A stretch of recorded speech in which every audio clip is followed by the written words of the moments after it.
Welcome to this YouTube channel, Bhagwan Ki Baatein, where in the ongoing series, we are taking up stories of great saints.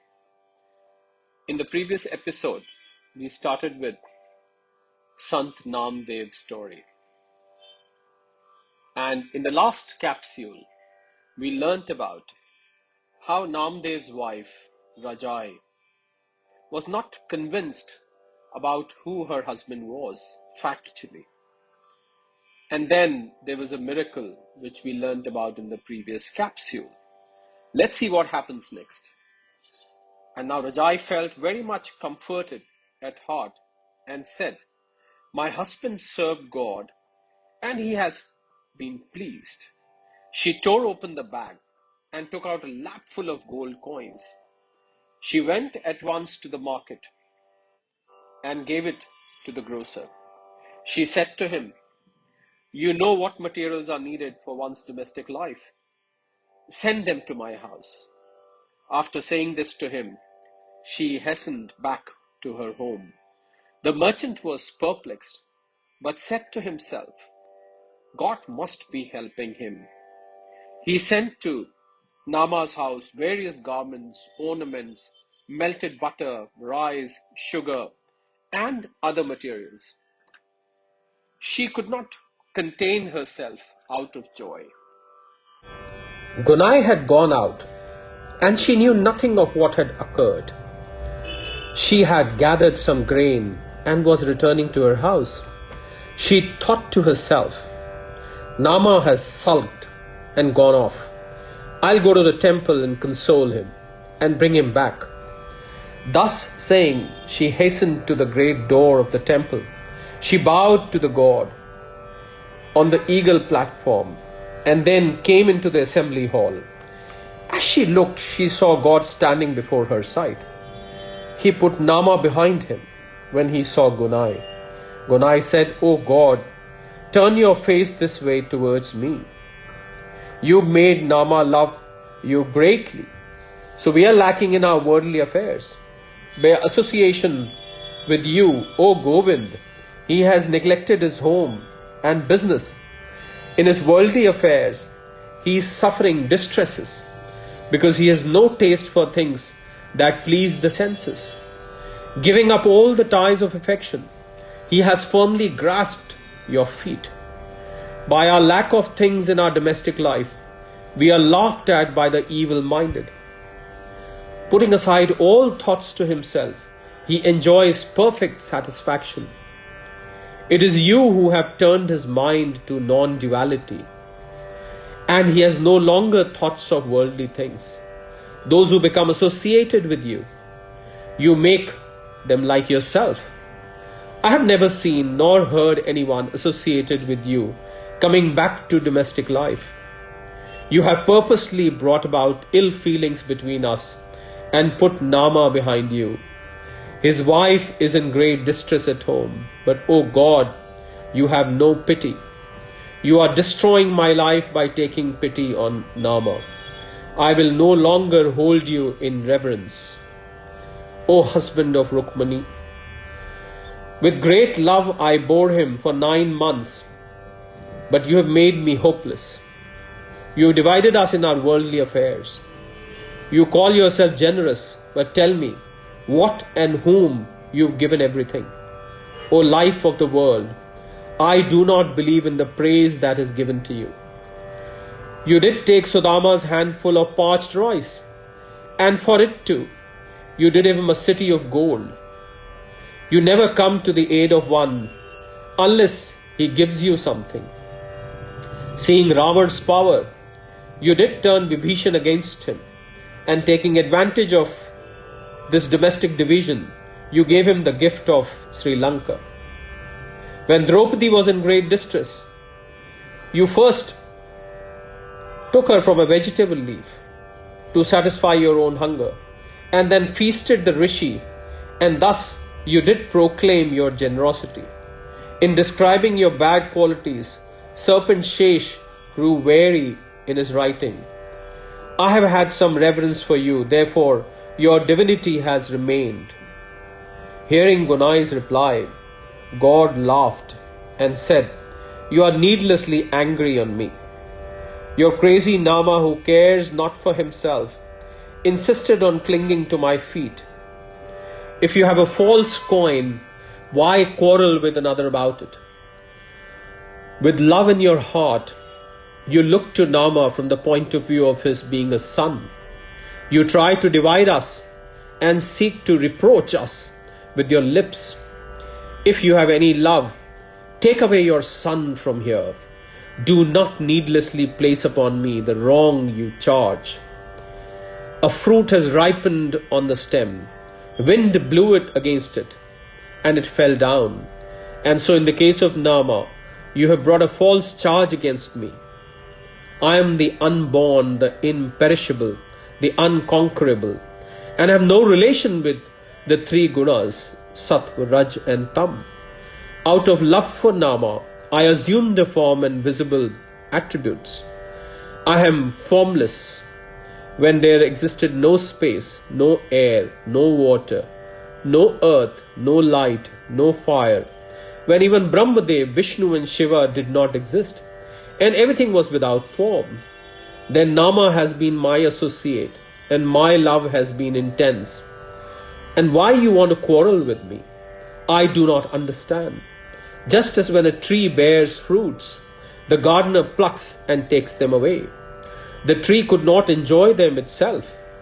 This separation has been caused by its own bad deeds in the former births. So consider me as a tree in the form of universe, and the loving Nama was the nectar fruit of it. You have plucked off that fruit, and I feel troubled thereby. Gunai replied, "O God, you are talking very proudly. You don't compel me to swallow pebbles and make a separation between us. The farmers with various efforts raise crop from the earth. The king comes along and exacts a penalty and becomes the lord of the division. Suffering much, I have raised Nama from childhood to adult. And now you don't claim to be his owner in a very wrong way?"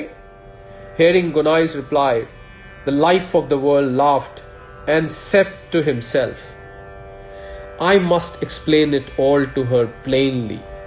If I do not do so, she will ruin my reputation." Therefore the husband of Rukmani replied to her. The dark-complexioned one said to Gunai, "Your good deeds are entirely pure in motive. Therefore this God-loving Bhakta came to your womb. As the great Vaishnav Narad was born to Brahmadev and Savitri, so it is with you and the fortunate Bhakt Damashet, through whom Nama has descended as an avatar. Just as in the line of demons, the Bhakt Prahlad came as an avatar by being born to Kayadhu, so Nama, the servant of Vishnu, has been born from you for the salvation of the world. Among the 65 million Yadavas, Uddhav was the most distinguished Vaishnav. So in the line of tailors, Nama has become an avatar. Just as among the saints, sadhus and yogis, the son of Anusaya was the most distinguished, so you seem the most fortunate of the women, that you've had such a jewel of a son in Nama. Or just as the king, Uttar Charan, had as his distinguished wife Suniti, and she gave birth to their son Dhruv, and he made me subservient to him. Or as Maruti was born in the race of monkeys from his mother Anjani, so Nama, the embodiment of virtue, has been born to you. O Gunai, blessed is your devotion, for this Vaishnav has come to your womb. Who can describe your fortune in that you should become the nurse of Nama? Taking Nama to your bosom, you rested with him on your bed. I cannot sufficiently describe your great good fortune. While eating with Nama, you ate taking him to your side. You only are cognizant of the great number of your good deeds, dear friend. I, who am above every other thing and unconquered, am the one who is describing your good character. You alone have the fortunate blessing of having Nama as your son. Gunai replied, O life of the world, O pervader of the universe, the delight of the heart, give me my son Nama, and let his love of worship still remain. After hearing her say this, God looked up and saw that she would influence Nama to engage in worldly affairs.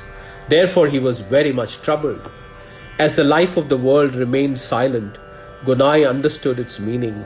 The power of reason is the highest kind of knowledge. So say the wise men.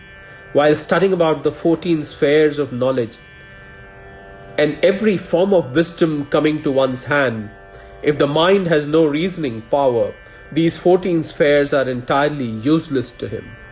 One may show learning in the king's assembly. Justice and morality may be discussed, and the replies may depend upon the assembly which appears before him. Still there must be the power of reason.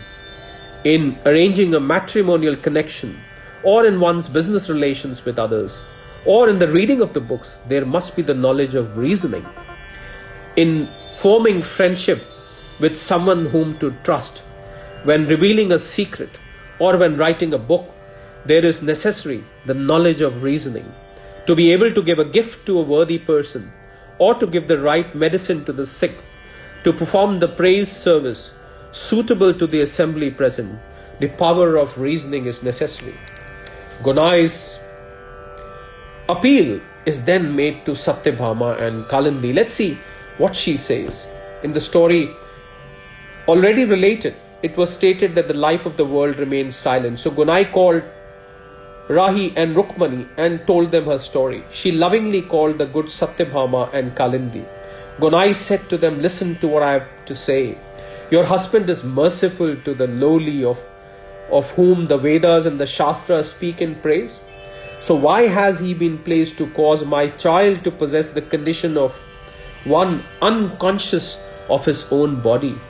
My child is my only begotten, yet God has turned him to worshipping him all the time. Such is this false actor, as you all know. Shuk, Sanak and the other distinguished sadhus, saints and other leading yogis are familiar with the fact that he has ruined my home. We are weak, helpless and lowly. We have no garments or food at our home. He has turned Nama to the contemplation of himself. Please understand this. I have seen and heard many gods. A fastidious person is known at dinner, but I have never seen anyone quite so reserved as this man. He calls himself a family deity, at whose feet I should always fall, but he needlessly employs deception and needlessly troubles us. Until today I have paid him reverence, and so his high reputation remains. But if he carries matters to the extreme, I shall lose regard for him before the public. At his sight one's own life is destroyed. He has turned my only begotten son to his contemplation. Friends, what am I to do? You have all heard my story. Beseech the dark-complexioned one and tell him to free me from my trouble. All you wives coming together should bring Krishna to my house and there ask him what he has in mind to do, friends. I think we'll stop this interesting episode here itself, where we find Nama's mother Gunai, literally criticizing God and telling him what has he done to his son, because his wife is in distress and the family is in distress. Whereas the God tried to explain to Gunai who he was, who Nama was, and what was the relation between Nama and God. But somehow Gunai, Nama's mother, doesn't seem to understand. Instead, she summons Lord Krishna's wives, Rukmani and Satyabhama. Kalindi, Rukmani of course she keeps referring to, but she summons Satyabhama and Kalindi. Let's see what happens next in the next capsule. We hope you are enjoying these capsules, the interesting story of great saints. Until we connect next time, goodbye, good luck and Sadar Pranam.